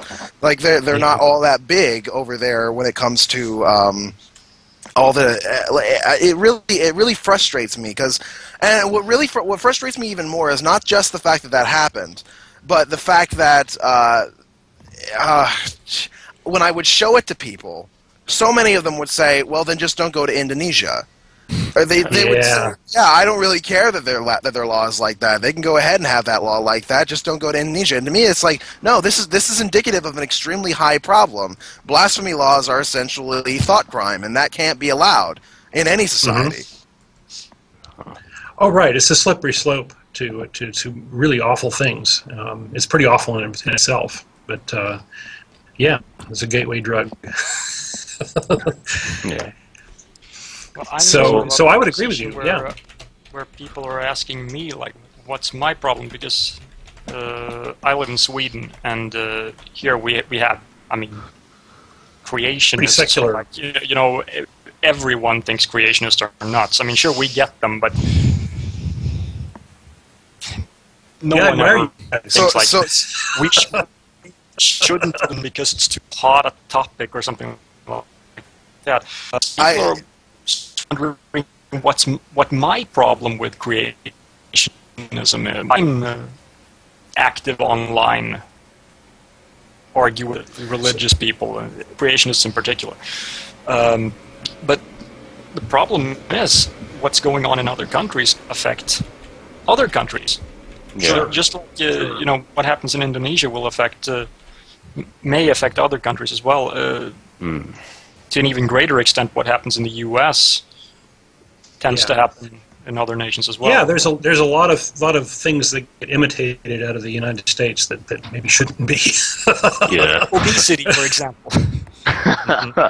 Exactly. That's right. What I don't like about creationism is the fact that it doesn't solve any problems. They say, "Oh, it's used to prove God's existence." Well, people believed in God without, people saying, "Oh, scientific proof proves God's existence." Well, people believed in him before then, so there's no point of creationism in hindsight because people believe in him in whatever, so there's no point to it. And they don't do any research to cure cancers or illnesses. It's just abundantly useless. It's just for egotistic cunts, in my opinion. Sorry for the language, but... I think it's basically a case of the more we learn in science, the more we sort of intrude on what has been that's religion, Yeah. For me in particular, the origin of the universe. I mean, I'm really into cosmology, and that's a question that religion has always had sort of trademarked for them, Yeah, but they always keep thinking, since people talk about the origins of the universe, they automatically think it's a label for a religious belief, which is not. Yeah. It's just investigating and understanding, more about the universe. It doesn't make it a religious position. Right. Just if you phrase the question, who created the universe, then it's a religious question, right? If you phrase it, how did the universe come to exist, then it's a valid scientific question. Yeah. Who put the moon there? Who put the moon there, right. Yeah. But it just wastes with creationism, tide goes out. You can't explain that. Oh, God, no. Bill O'Reilly. I was just going to say that the creationism is kind of a special thing, though, because the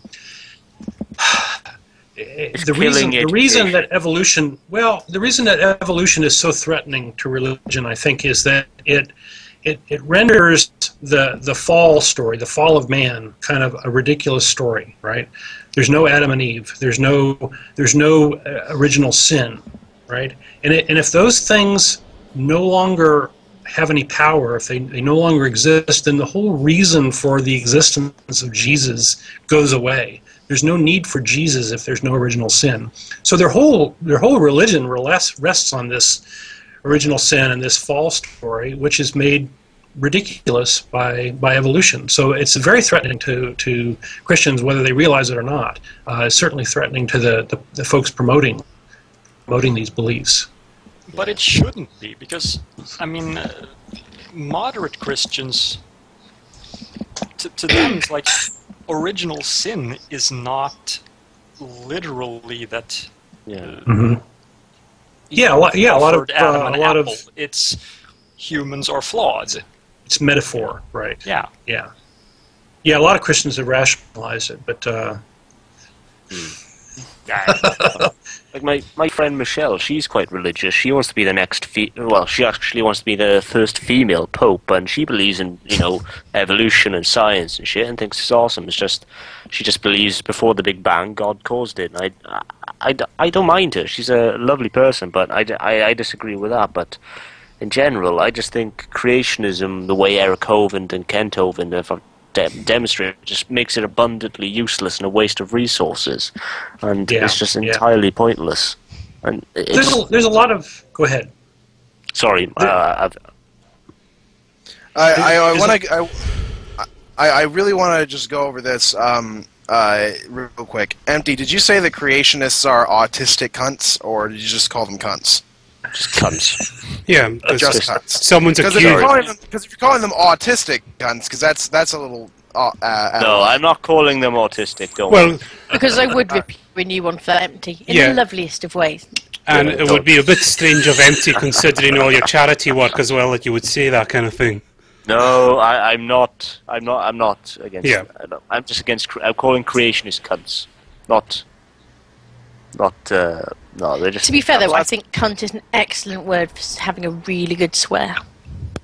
It's definitely a very powerful word. There's just something about it that just gives you a sort of just meaning behind what your frustration. That like fuck like when Matt in one of the calls on YouTube where Matt got a call and he at the end of the call he's like, why the fuck did you call? Because he was so frustrated, and then they were like, oh, that's inappropriate language, and then they hung up, and he's like, well, why are you so pissed off? Because all I'm saying is that I'm extremely frustrated with you, and that I'm just using the word fuck to explain why I'm frustrated. The reason I like the word cunt for being a really offensive word is because it's got that really hard-sounding consonanty bit at the start, and I think that's to do with it having its origins as a proper Anglo-Saxon style word or something. I have no idea on the specifics. I'm not an English person in the sense of subject specialism, but yeah. That's my point. Anyway, I'll let you guys start talking on your show, unless you need me to narrate a question.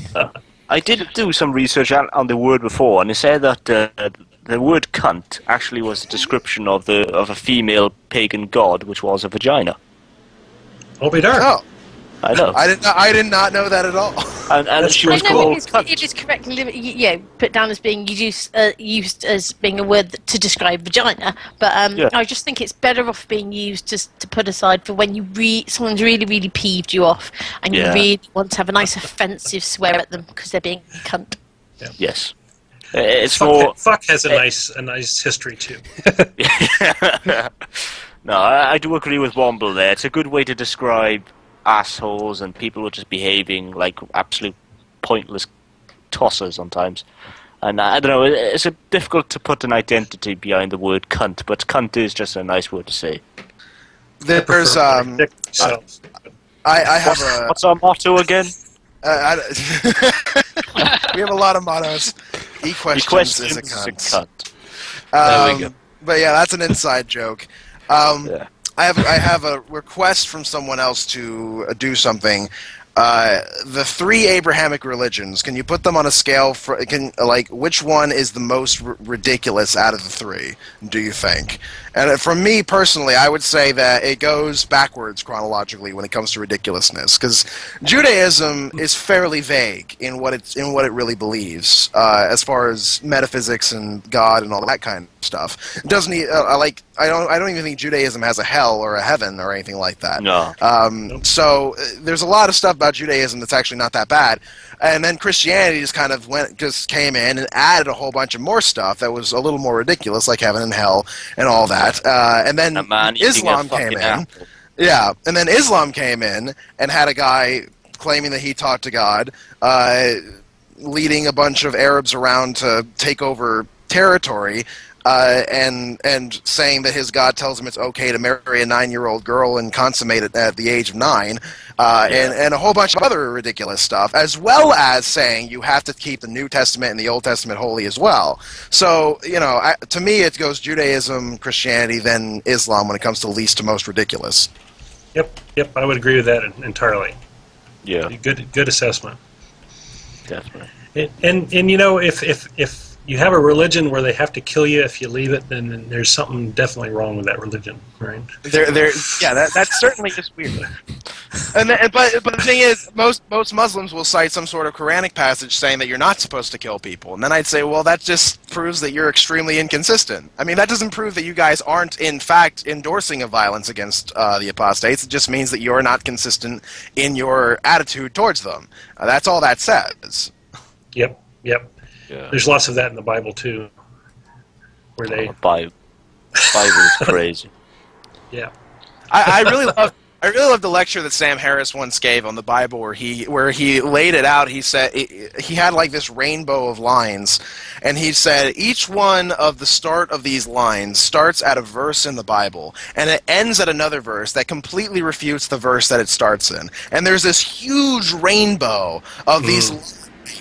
And he goes, so we can pretty much presume at this point that the Bible is not something to base beliefs on, considering how completely inconsistent it is with itself. And I love that lecture, because that to me was one of the cementing reasons why I don't think it's really all that. If you're going to be a Christian, if you're going to be a Jew, if you're going to be a Muslim, basing your lives on the holy books that these religions, I wouldn't say stem from, but base a lot of beliefs on, is sort of a self-refuting act. Yeah, a lot of believers just believe because they were brought up in it, or they were raised that way. They didn't think about it too much, or they were sick or poor or something, and got an infusion of Christian love or whatever, and they never have really thought about what it all means and whether it makes sense, and they never sort of have pulled it far enough away from themselves to take an objective look at it. That's how it seems. And in my opinion. Sorry, no. I was going to say it gives them a feeling of security, because the feeling of death, and the fact that we're going to die, just terrifies everyone.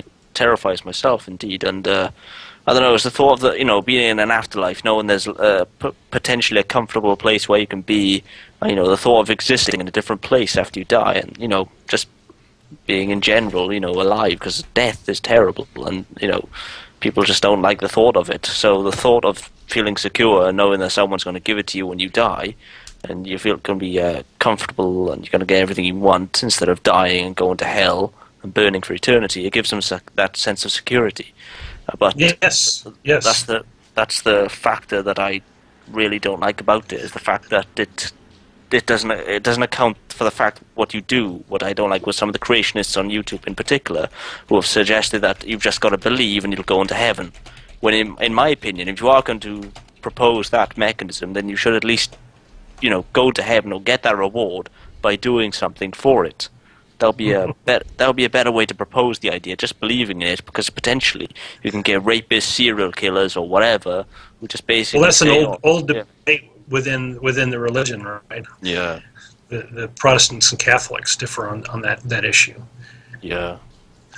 But in the broader sense, you know, you've raised the point that I think religions do meet human needs.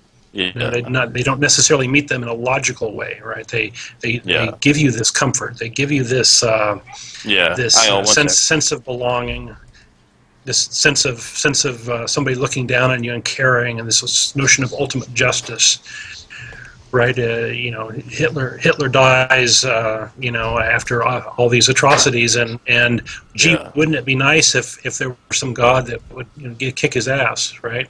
Yeah. But maybe he was just a believer and he's gone to heaven. So who knows? You get a lot of confusion on that, right? Exactly. And all these babies who haven't confessed their sins to Jesus, you know, are they tainted with original sin and going to hell, or where are they going exactly? Yeah. So it doesn't make a lot of sense at the end of the day, but people find comfort in it. Yeah, that's potential. That's one of the main cruxes to religion that I think, you know, makes it appealing to people, in my opinion. I think ultimately it boils down to hedonism, right? You have the most benefit. Well, here's what I think. Here's kind of what I think, and I think this is based on some other people. I wouldn't be able to cite anybody right now, but from what I know, religion comes from the fear of the dark.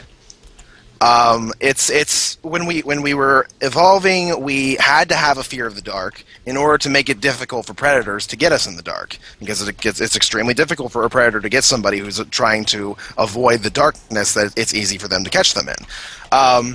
So the fear of the dark sort of manifested this new thought in us of just not wanting to not know stuff. So as soon as we had this fear of not knowing things, which evolved from this fear of the dark, then that's where religion comes in. Yeah. Well, there's a similar idea in Pascal Boyer's Religion Explained, I think is the name of his book. But he comes at it from an anthropological standpoint and says, well, it's a type of error that we make, or that we're likely to make, to assume that there's an animated actor when there isn't necessarily.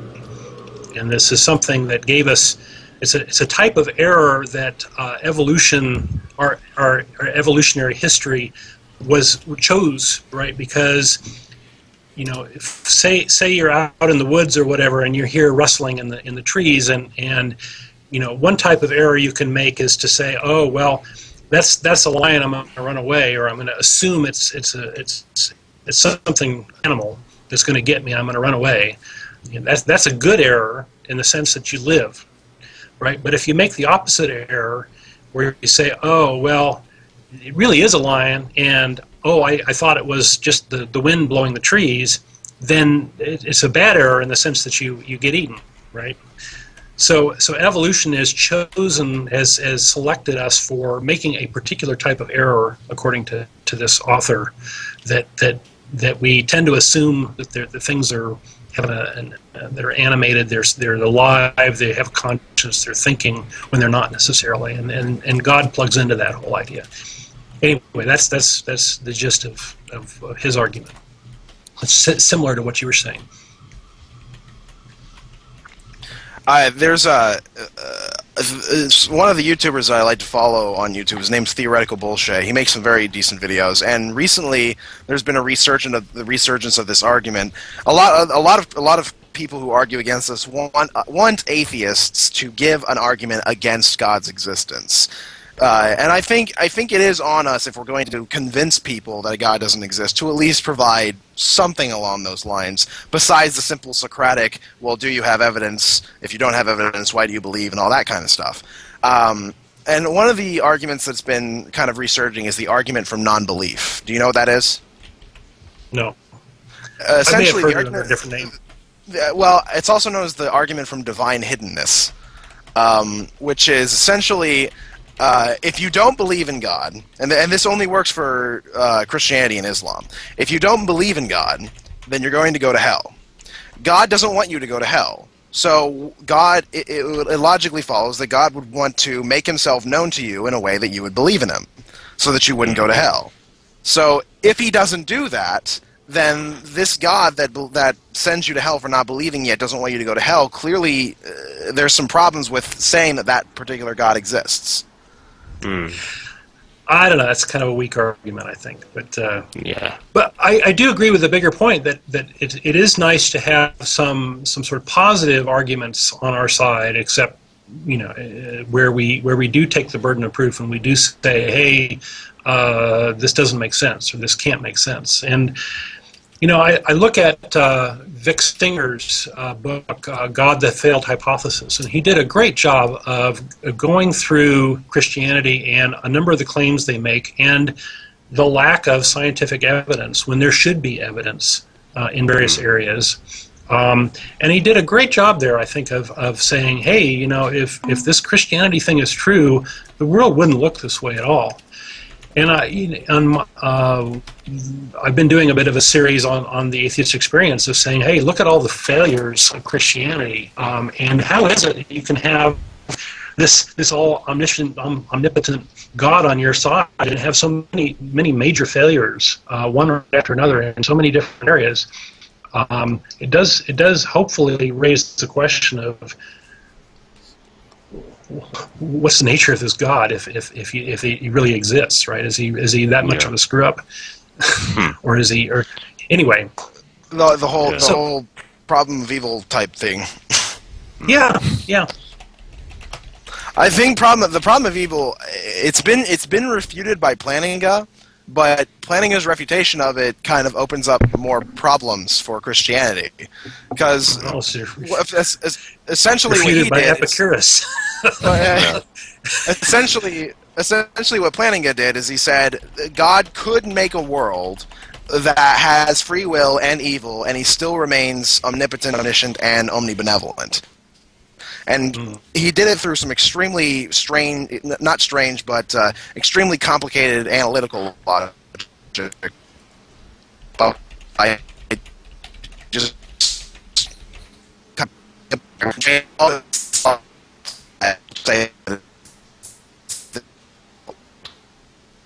Okay.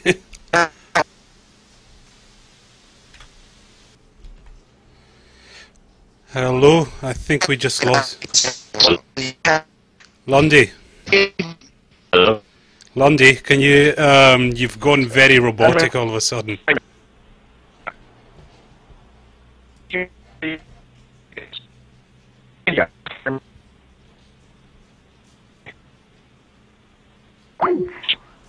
Okay. Do you know, everyone's gone now. No, I don't think it was. Oh, that's it. You're back. Death March thing. Yeah, we've got everyone back. I don't know what happened there. Yeah.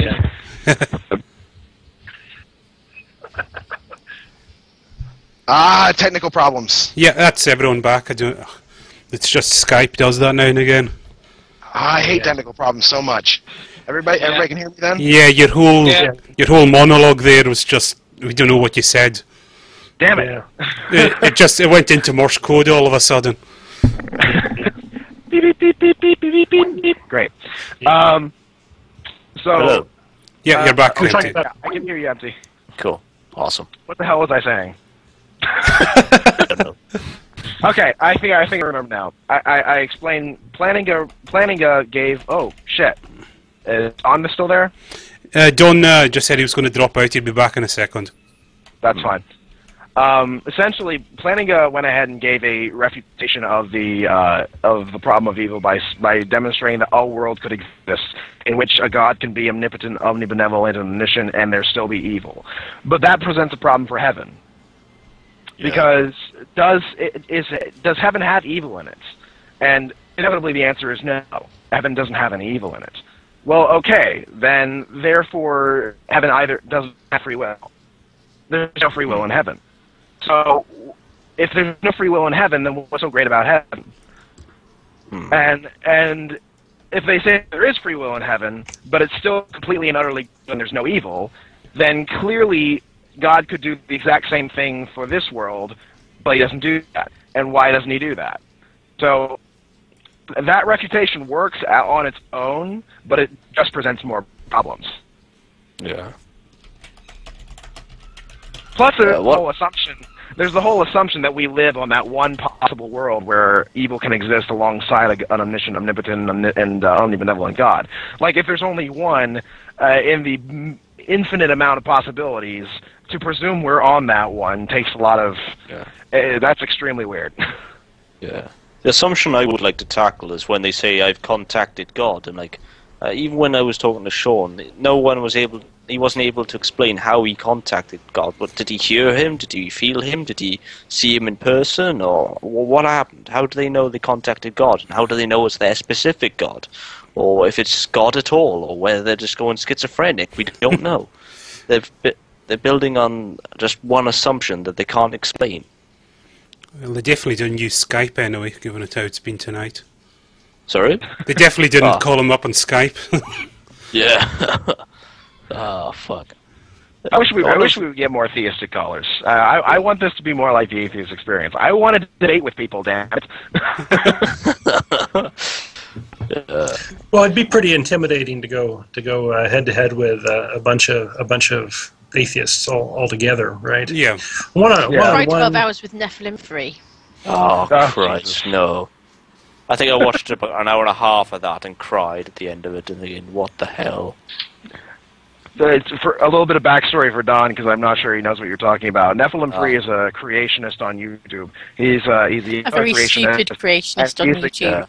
What he does, and this is probably the most annoying part about him, is he tries to give evidence for creationism by citing abstracts of peer-reviewed research that he doesn't understand. Oh, no. When people try to read him through and say, here's what it actually says, you're getting this wrong, he just laughs at them and says, you don't understand science. You're against science. You're anti-science. He just does that over and over and over again. And Womble was a part of this extremely long 12-hour call with this guy. Well, I think this was last year. And they had a 12-hour 2010. taking him through, taking step by step, explaining what he was saying that was wrong. And every single time he would just come back going, you atheists are anti-science. You're all anti-science. You don't understand what you're talking about. And he has no degree. He has no degree, and he's telling geologists that they don't understand geology. Like that's one of the best bits in the entire night was when his little ferret of a wingman turned around and says to me, I got a question for you. What's a geologic column made out of? And I'm just stunned, and I'm just thinking it's rocks it's made out of, you know. And then he's like, she didn't even know what the geological column's made out of. I'm sorry. That does sound very, very frustrating. Yeah. Or Kitch with Eye to Eye.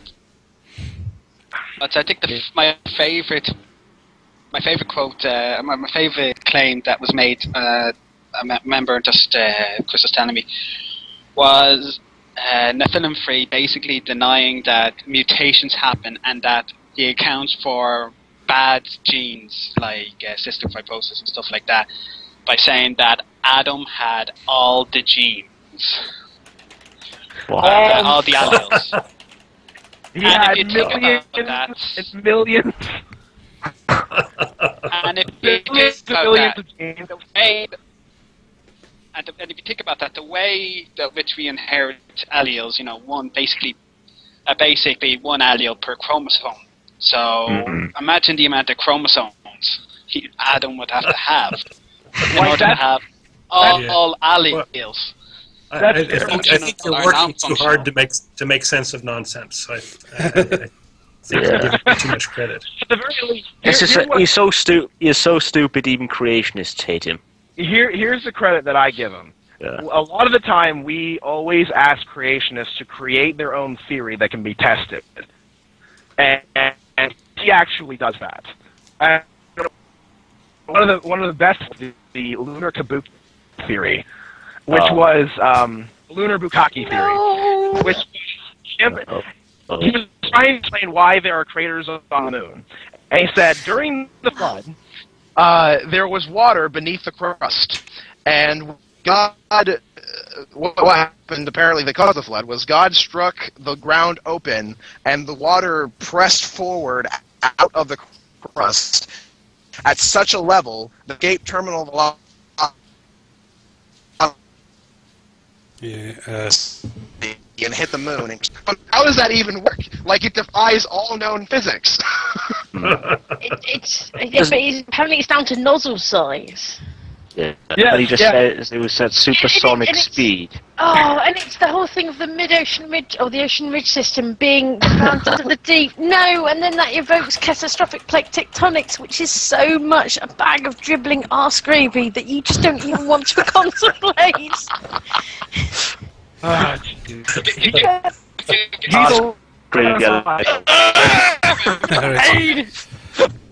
Okay, we give him some credit. I've never seen a creator violate so many laws in just one bite-sized theory. I have to give him credit for that. That is just he just more. Okay. Yeah. We do have a caller ready, so if it's all right, Womble, we'll take you out the call to accommodate our caller. Is that okay? Okay.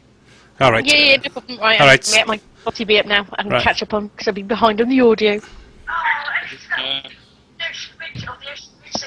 All right. Okay. All right, just give me a second. Seems like bandwidth is precious here. Yeah. So it's the guy's name is Smack on the Web. Smack on the Web. Sounds like fun. Yeah.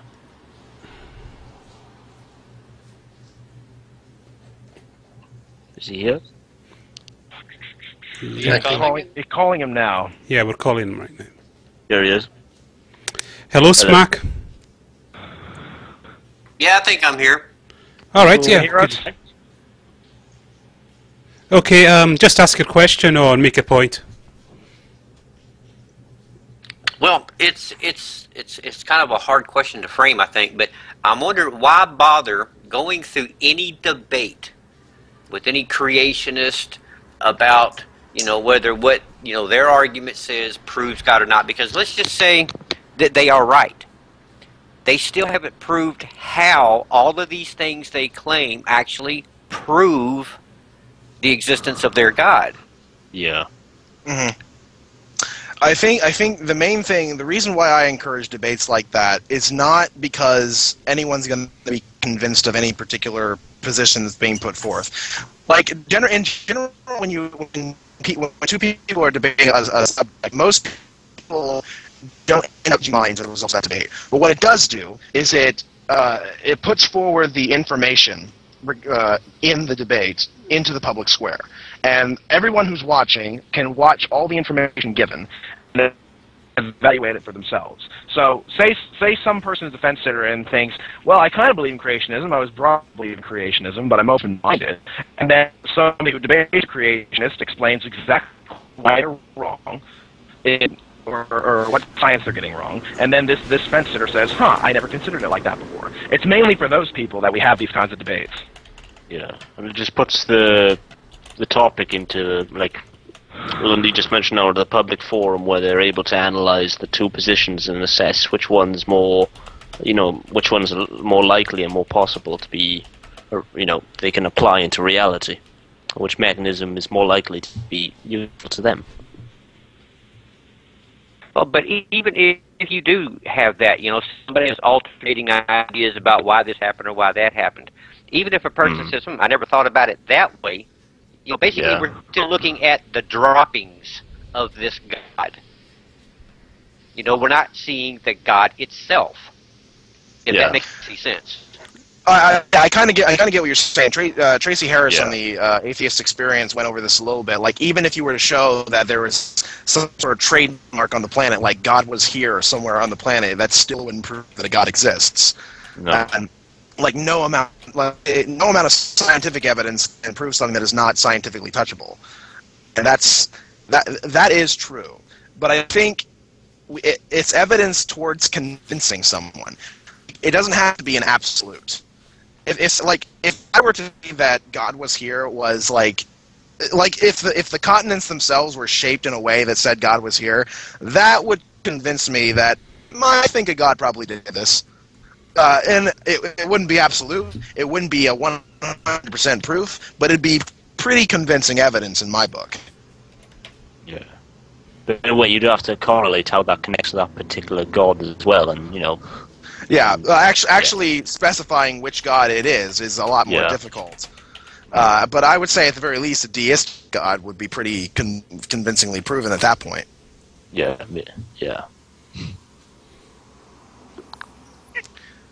Does that answer your question?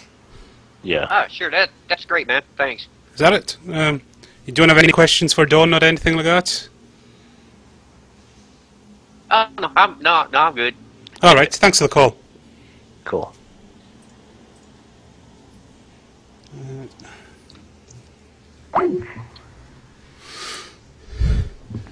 Okay. Any more questions? I don't know if there's any questions in the chat. I haven't been paying attention. Yeah. Well, we're just about like 5 minutes over our usual running time anyway. Yeah. So I think we can wrap up there. Thank you very, very much, Don, for taking the time out. Oh, my pleasure. I enjoyed chatting with you guys. It'd be fun to have a beer with you all sometime. All right. Yeah. Awesome. Love it. Oh well. You'd have to do a lot of traveling for that. Yeah, so. but it'd be worthwhile. Drinking. Okay. Well, that was the show, and everyone, please join us on Saturday for the big 12-hour charity marathon event that we're doing. Very quick rundown of what's going on. Lundy, can you say who you're going to be hosting? On the 12-hour charity blog, and I'll have to... You'll have to stop echoing first. Charity. On the 12-hour charity blog, I will be hosting Lawrence Krauss, Michael Shermer, Wisdom in Nature 7, and DOS American Atheist, as well as Martin Wagner. Those will be the people that I'll be hosting. And Marty, you'll be... who are you with again? Yeah, I'm going to be hosting Lawrence Krauss as well. Yep. And I will be debating Bionic Dance. Yeah, it's the Battle of the Geeks. The Battle of the Geeks. Star Trek versus Star Wars. And you're in the Star Trek corner. Yes, I'm ready. Not to mention, Empty, there was one we forgot to tell you about. You'll be co-hosting with Gokstar during the confession with Brother Dominic. So anyone out there, if you've got a sin to confess, Brother Dominic's going to be alive to take your confessions. Awesome. What time is he on? I think he's on at 2 o'clock in the morning. Yeah, he's on pretty late. We've given you such a shit timetable, Empty. I'm sorry. I hate you all. I'm never going to get any sleep. And 8 o'clock in the morning, British time, or 8 o'clock. You'll have to sleep like during the day or something, so you can stay up all night. Right. And oh Christ, 8 p.m. British time, Gokstar. Yeah. Well, we're going to send you the exact schedule. Myself and Kitch, we're hosting Mr. Jeff D, aren't we? Yes, we are. Yep, and I'll be also hosting, along with BigLundi, Michael Shermer. Yep. And I will also be, for my sins, confessing to Goxter as well. All right. Or Dominique. and yes, be very stay tuned to hear some very interesting confessions. Yes. And also, we forgot our Canadian bacon. The Maxman will be having a nice civilized chat with Coughlin. Civilized is putting it in such a way that I don't think anyone will believe you. Yes. And those two can't have a civilized conversation. Are you kidding me? Yeah. They're going to be drunk the whole time, I guarantee you. Yeah, and so in fairness, I think they'll probably have a civilized one despite us. Yes. And speaking of civilized as well, we've got Skeptic TV making an appearance as well, our good friends and rivals over at Skeptic TV.